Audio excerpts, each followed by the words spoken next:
In the heart of the city stood a small, beloved bar. The lights were amber and low, the walls the color of old honey. Glasses whispered against coasters, and the murmur of strangers curled into the corners like cigarette smoke. Then the room fell quiet. She stepped onto the stage, a beautiful black woman with a steady spine and eyes that caught every glint of light. She touched the microphone like a promise, breathed in, and let a slow ribbon of melody unfurl. Her voice carried stories, soft grief, bold hope, the sweet ache of wanting more. People looked up from their phones. Someone stopped mid-sip. A pair at the bar gripped each other's hands and didn't know why. At a table in the back, a white man watched her closely. He had the look of someone who never quite learned how to ask for forgiveness, but could buy a bouquet the size of an apology. He didn't blink until the last note trembled into silence. Then he stood, crossed the room, and held out a single red rose. "Your voice, it's like it came from heaven," he said, a little breathless. She smiled, shy and radiant, as if someone had opened a window in winter.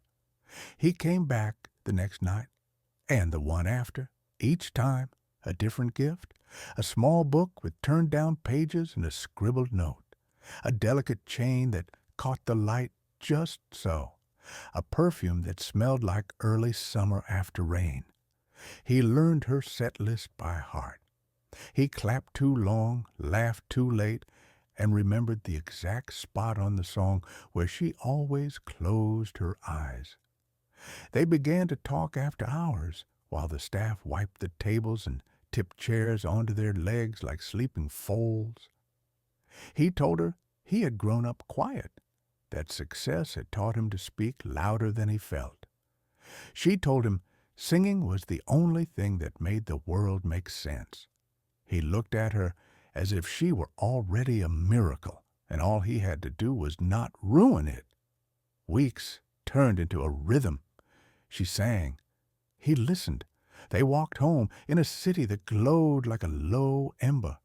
He liked the way she laughed at tiny things, mispronounced menu items, shoes with squeaky soles, the dog that always seemed offended by pigeons. She liked the way he remembered. He remembered birthdays, the second verse to her favorite Sam Cooke song, the bruise on her wrist from when a stage light slipped and scared her half to death. One night, when the crowd was bright and restless, he stood up. The room's hum folded into a hush. He knelt. A small velvet box opened like a secret blooming. Inside, a ring that looked like a sliver of captured dawn.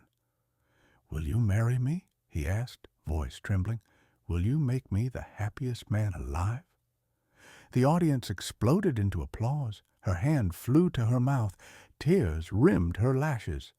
"Yes," she whispered. Their wedding was all light and fragrance, white lilies, a satin aisle, the shy breeze of a late afternoon.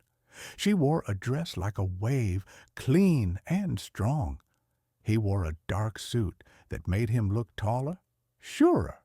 They promised things people promise: patience, presence, the shelter of their names. Friends cheered. Strangers cried. A little girl in a pink dress spun in circles until she fell over laughing. Married life opened like a bright door. At first, nothing changed. She still sang 3 nights a week. He still waited, always with a drink and that familiar fixed gaze. They held hands across tables. He sent her texts with too many commas. She sent him voice notes that ended in giggles. On Saturdays they made pancakes badly on purpose. Then a new rhythm, softer at first, almost imperceptible. He started to arrive earlier, to watch who came in and who left, to ask about the man at table 7 who always requested the same song. He made jokes about the bartender leaning too close. He called her during sound checks and asked how long sound checks could possibly take. "You don't need to sing every night," he said one Thursday, casual as rain. "I mean, do you? We have everything at home. We have us." She laughed it off, kissed his cheek, and reordered the set list. But a small seed of worry dug into the soil behind her ribs. One morning, he was already awake, already dressed, coffee untouched on the counter. "Let's talk," he said. His smile was a map to a place she didn't recognize. I think you should take a break. Just a small one." From the stage, "A break?" she repeated, trying the word on like shoes that didn't fit. "Singing is my work." "It's also exposure," he said, shrugging. "Eyes on you, hands waving you over. I don't like it." The first argument was small. The second wasn't. He raised his voice. She folded her arms and held her ground. He apologized. A bouquet, a dinner, a letter with looping letters and too many forevers. She forgave him. For a while, it was enough. Control grew the way ivy grows, quietly, beautifully, wrapping itself around the pillars you thought would hold forever. He wanted passwords just in case. He installed a tracker app just for safety. He began to time her walks and questioned the extra 5 minutes at the corner light. "Why didn't you answer?" "Who messaged you at midnight?" "Why did he smile at you like that?" One night, the bar lights felt too bright. She finished her last song with a voice that shook. Back home, the air was a thin pane of glass.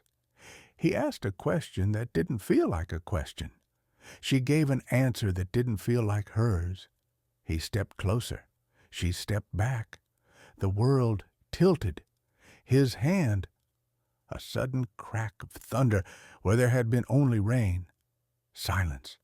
Her lip bled, her breath stuttered. "Why?" she whispered. "You told me you loved me." He cried then, loud and messy, the way a child cries when the toy he broke can't be fixed. "I'm sorry," he said. "It was nothing. I was scared. I love you. I love you." He pressed ice into a towel and touched it to her mouth with shaking fingers. Flowers arrived the next morning, jewelry the day after, a weekend away booked with urgency. She forgave him again. Abusers are often brilliant florists, but songs keep their own accounts. When she sang now, the notes were heavier, the rests longer. She glanced at exits. She hid the tremble in her hands by clasping them around the microphone. Friends asked gentle questions. She said she was tired. Her voice still bloomed, but it did so from a field that was slowly being fenced in. It happened again. Not as hard, then harder. His anger arrived with the speed of a pulled curtain. He said she provoked him. He said she made him lose control. He said if she didn't sing, if she didn't talk to them, if she didn't smile so much, he would be calm. He promised. He swore. He swore on the ring he had given her. Pause. One midnight, she sat at the kitchen table with a cooling cup of tea and a suitcase at her feet. She looked at the toaster, the fruit bowl, the magnet shaped like a heart that said, "Home is us." Whisper. Then she stood. She lifted the suitcase's handle. In the bedroom, he rolled over, muttered her name, and went still again. She didn't breathe until the elevator doors closed. She went to a small motel that smelled like lemon cleaner and fresh paint. She texted the bar's owner. "Can I have the late set tomorrow? I'm back." The reply came like a hand extended from the bank of a dark river. "Always." On stage again, she sang a song she hadn't dared to sing in months. It wasn't loud. It was clear. Her voice threaded through the room with a quiet courage that made people put down their drinks without realizing. She closed her eyes on the high note. For the first time in a long time, the applause felt like a doorway. But control hates unlocked doors. He found her, as men like him find things they believe they own. It was raining, the kind of rain that flattens the night into a single wet sheet. She stepped outside, chin tucked into her coat, and saw him in the shadows, the pale oval of his face lit by a street lamp. His eyes were bright with something that pretended to be love. Pause. "You cannot run from me," he said, loud voice. "You are my wife." She steadied herself back against the cool brick. "I am a person," she said, voice low. "I am a singer. I am not yours to keep." He took a step forward. The rain stitched him to the pavement. "Come home," he said. "Come home now." She looked toward the door. Someone laughed inside. A chair scraped the floor. "Home is where I'm safe," she said, "and I am not safe with you." He pulled a gun as if it were a solution. The night gasped. She raised her hands. "Don't!" she pleaded. "Please! We can do this right. Lawyers, papers, space." The shot cracked the air. The world lurched. She fell. People rushed out. The rain made halos on the asphalt. Someone screamed her name. Someone else grabbed a phone with slippery hands. She lay there, palms open to the sky, as if she were catching the storm. Her blood was a dark shadow that the rain tried to erase and couldn't. Her eyes were wide and steady. Her lips moved just barely, as if she were finishing a note she'd started a lifetime ago. News traveled fast, the way grief does. The paper said, "Singer loses her life in the name of love." A headline neat enough to fit above a fold, but never big enough to hold a life. The bar closed for a night and placed a candle on the stage where she had stood. People brought flowers and pieces of themselves. A program from her wedding, a napkin with her autograph, a necklace they swore glowed warmer after she'd touched it.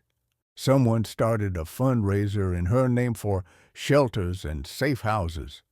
A teenager wrote a poem and left it on the door, taped crookedly, about a voice that could turn rain into light. A woman in a yellow coat stood very still, then took off her rings and gave them to a stranger who couldn't stop shaking.